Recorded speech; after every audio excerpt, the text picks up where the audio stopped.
Okay, I call this council meeting to order. Clerk call roll. Mayor Kane. Here. Commissioner Warren. Here. Commissioner Mabry. Here. Commissioner Swanson. Here. Commissioner Querom. Here. Stand and join the pledge of allegiance, please. Pledge allegiance to the flag of the United States of America and to the republic for which it stands, one nation, under God, indivisible, with liberty and justice for all.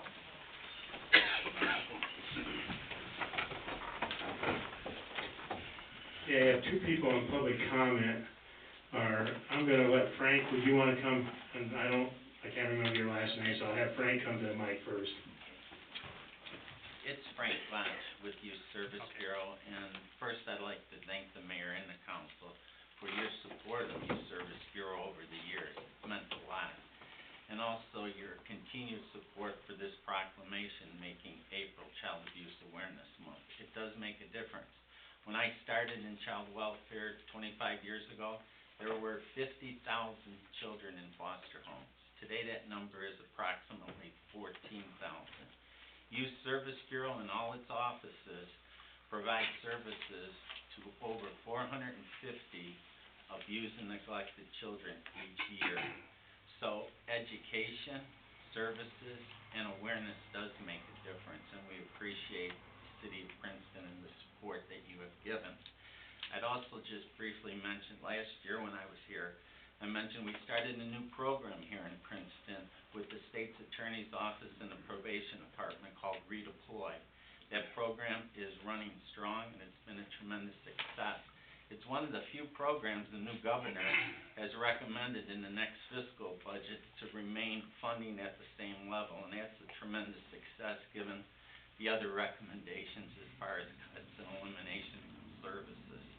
On Good Friday at 5 o'clock, he sent out an email and eliminated the entire state of Illinois community services program. So on Friday at 5 o'clock, those programs statewide ended, so there's no services to those programs at this time. So we appreciate the City of Princeton and the support that you do for social service programs. Thank you.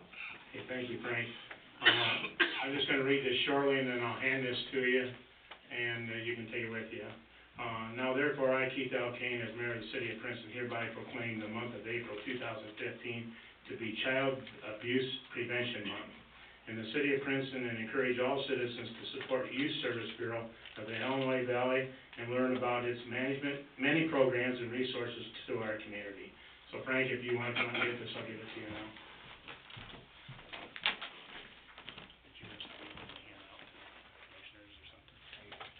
We already got them. Okay. Thank you very much. Thank you. Okay, Jeannie Gelsomino.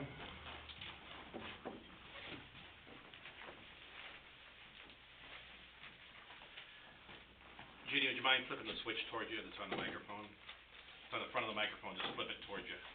Flip it towards me. Right on top there, Jerry will help you. There we go. Jerry, can you maybe put it down for, sure. I'm not saying you're short, Jeannie. Been all my life. Good evening. I will be reading a prepared statement. My name is Jeannie Gelsomino, and my husband Vince and I live on Miles Court. We have lived in our home for 40 years, and the sewer system has been a problem almost as long as we've lived in that neighborhood. The cul-de-sac becomes a lake with heavy rains, but at least rainwater isn't as dangerous as raw sewage. On March 7th, we came home from vacation to find my laundry room covered with raw sewage from a backed-up drain. Our neighbor also had backup in his basement. With heavy rains, there are still bouts with seepage and backed-up sewer water. There were no heavy rains on March 7th. We are on the same line as residents on Lynn Street, but being on the end of the block seems to create larger problems for us. Years ago, we had raw sewage in our basement that was knee-high. Luckily, we had insurance, but we got $10,000 in damages, and the cleanup took weeks. What we also lost were boxes of precious photos and memorabilia from our children when they were young, things that could never be replaced. Over the years, we've learned to put everything in heavy plastic totes in the basement, and we also know the value of having insurance. One of the city employees who came to correct our problem pointed out that residents are disposing items that do not dissolve when flushed down the toilet. Maybe it's time to re-educate residents and target especially the areas that are affected by raw sewage, including Miles Court. My husband and I also have another issue. One of the reasons we stayed on Miles Court for so many years was because of our friendly neighbors, and all during those years we have never had to confront any neighbor about any issues, as our neighbors have always been decent, law-abiding citizens. However, that's changed drastically. Last summer, we had a 5-year-old little boy and his dad come and swim. When they were leaving our front yard, they were charged by 5 dogs.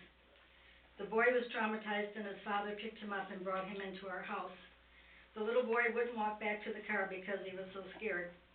There was never an apology or any sign of concern from the dog's owners.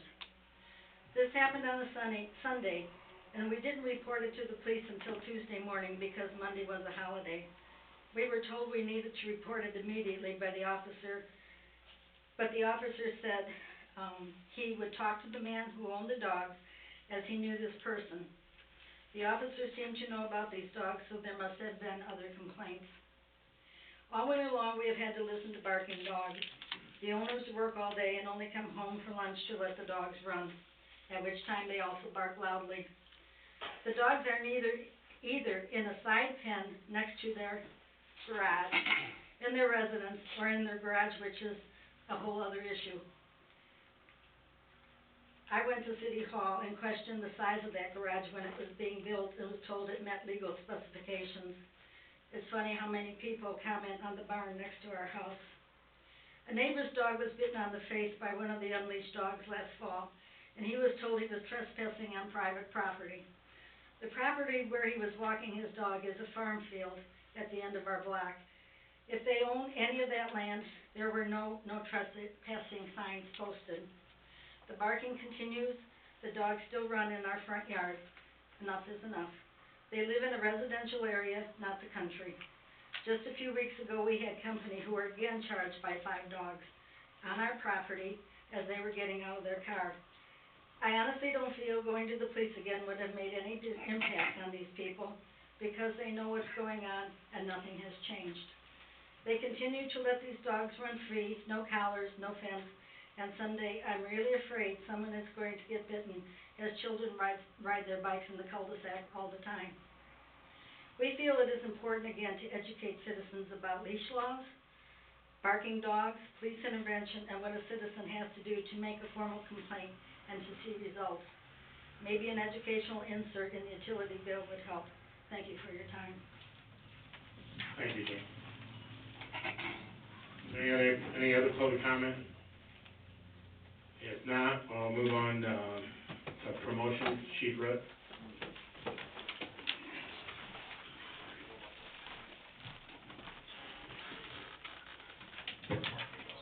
Mayor, Council, tonight it gives me great pleasure to have a promotion within the Princeton Police Department. Officer Terry Polhemus started with the Princeton Police Department in 2002 as a patrol officer. He has served as a school resource officer and also the coordinator of and team leader for the Special Response Team. Terry is a certified juvenile officer and also a veteran of the United States Army. He is married to his wife Jamie and has 3 sons. Our newest patrol sergeant, he will assume as a shift supervisor on the 2P to 10P shift beginning today. It's now my honor to promote Officer Terry Polhemus to the rank of sergeant. Terry, if you come up front. And Ray.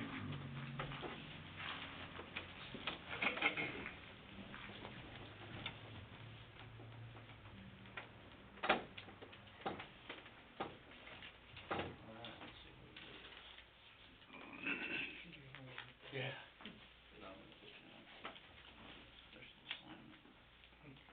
You already know what that is, huh? Okay.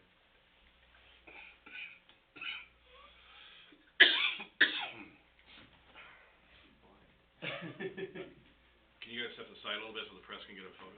Yeah, we will. We'll let him get hooked up here. Let's see. You got it?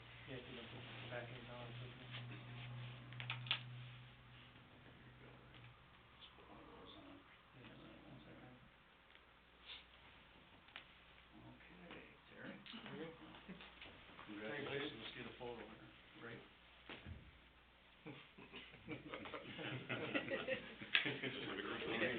Congratulations. Congratulations, sir.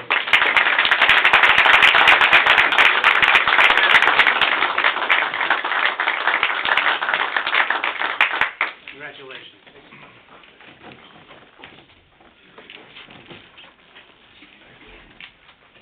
Okay, if anybody, yeah, Barry, you can leave. Anybody else wants to leave, that's here for that, can leave.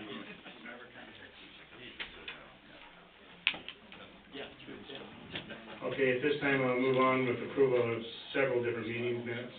Yeah, I move that we approve the minutes of the regular council meeting held on Monday, March 16th, on Thursday, March 19th, on Monday, March 23rd, and Monday, March 30th. I'll second that. Motion and second, any additions or corrections? If not, clerk call roll. Yeah.